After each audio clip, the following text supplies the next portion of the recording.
Good morning, and welcome to the Unitarian Universalist Society of Mill Creek. I see a little sleepy faces here. We'll see if we can fix that pretty soon. Well, here we are again, another year, another Transgender Day of Remembrance. I'm distraught with the increasingly virulent attacks that the transgender community has been subject to in the last year. Today we gather in reverence and in remembrance, held in the tender space between grief and grace. We come to honor the lives of our transgender siblings who are no longer with us, whose journeys were cut short by violence, rejection, or despair. We come not only to mourn their loss, but more importantly, to hold sacred the beauty, the truth, and the resilience that their lives embodied. The song we just heard, Just As I Am, carries us through that journey of shadow and light. It declares, I walk through shadows, I've met the pain. These words echo the lives and experiences of so many in the transgender community.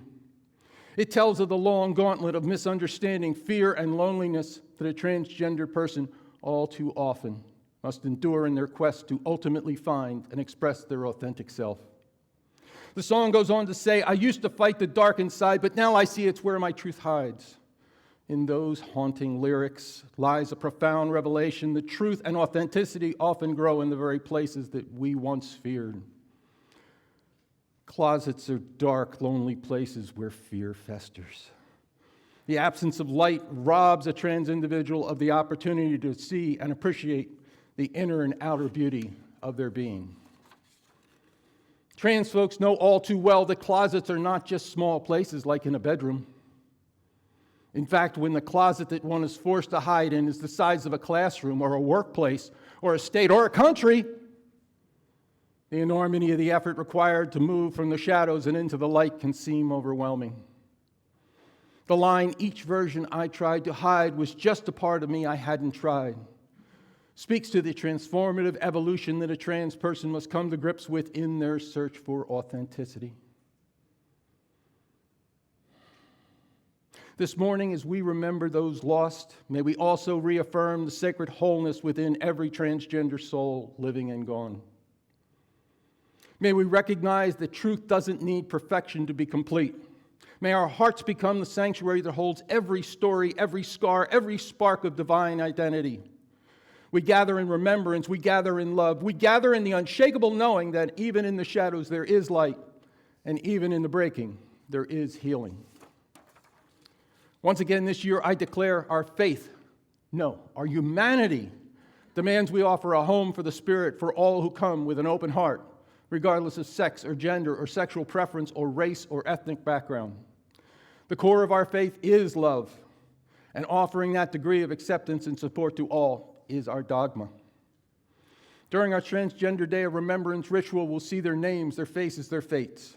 We will hold them in our hearts and in our minds, for that is where they can once again be whole and holy.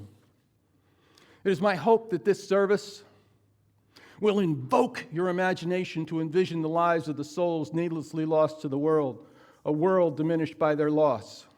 Will provoke a sense of outrage that we have to have a service such as this when all that's necessary is to stop the carnage is for everyone to live the golden rule. Will evoke your emotions to a degree that causes a ripple in the universe that can somehow be felt by the lost. Emotions that say you are missed and you are loved. I know in my heart the members of this congregation are more than equal to that challenge, and I thank you for being here this morning. Assisting in producing this morning's service are Jay Carabin, who'll be covering the Zoom duties and handling the big screen. Vicki Tosh-Morelli will be ably handling the video responsibilities. David Bonner will be covering audio. Emma Hull will be leading the hymns. Jamie Kegerise, Abby Seifert, and Stephen will be assisting in the ritual lighting of candles. Our worship associate, Stephen Janik, will be assisting in presenting this very special Transgender Day of Remembrance service. And oh, by the way, I'm Diane Hofer, and I'll be leading the service this morning. Before we start the service in earnest, we have some announcements to share with you as we surge headlong into the holiday season. So I'll now hand the pulpit over to Stephen for a bit.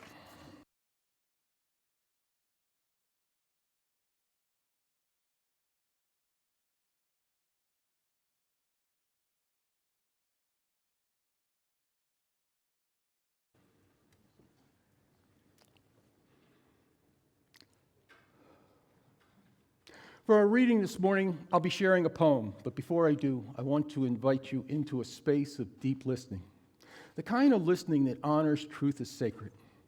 This poem is written in the voice of a young person preparing to come out to their family and friends as transgender. It's a moment filled with both fear and hope. Fear of being misunderstood and hope that love will rise to meet them as they endeavor to step into their truest self. In our Unitarian Universalist faith, we affirm the worth and dignity of every person. We know that authenticity is a holy act, a declaration of life's fullness. This poem and offering is an offering of this truth.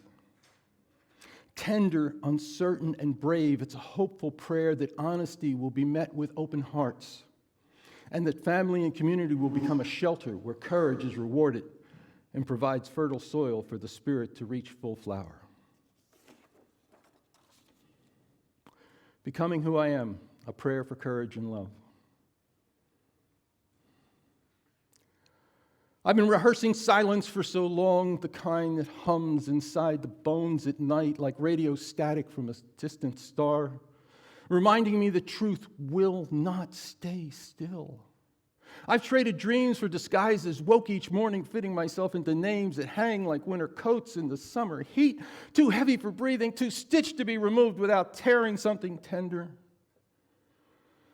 If I could explain this, I'd tell them it's not a choice, not a rebellion, not confusion.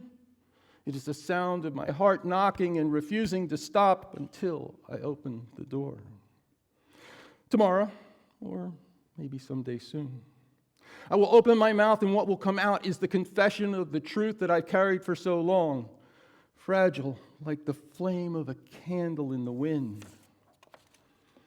My truth is, I am transgender, not pretending, not mistaken, just trying to match my outside to the me that's always lived within. I'm scared of the air that would follow those words, the silence, heavy and wide. Will they see me as I unravel a mask, or will they mourn the mask itself? Will love rise to meet me, or will it break against the shore and retreat to the distance? But I have to speak, because truth is a living thing, and mine is starving for the light, because I have looked in the mirror and finally recognized the person who looks back at me. And that me deserves to breathe without apology. If love survives, and I believe it can, then maybe I won't be alone at this new beginning. Maybe the people who taught me my first names will learn my next ones too.